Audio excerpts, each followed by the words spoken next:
એ જય માતાજી, મારા ઘરે જાઓ.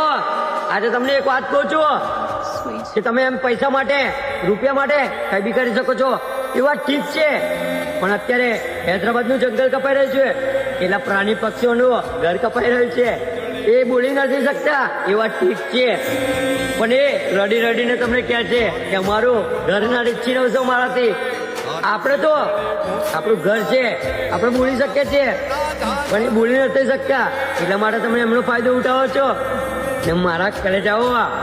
તમને એક જ વાત કહું છું કે તમે કંઈ કરી શકો કે ના કરી શકો, પણ ખાલી એમને જઈને સપોર્ટ કરો. મારા ઘરે જાઓ તો બી ખુશ થઈ જશે યાર.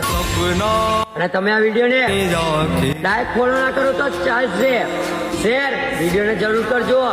કેમ કે મારા કલેજાઓ પ્રાણીઓ અને પક્ષીઓમાંથી આજે આંખમાંથી પાણી પડી રહ્યા છે યાર.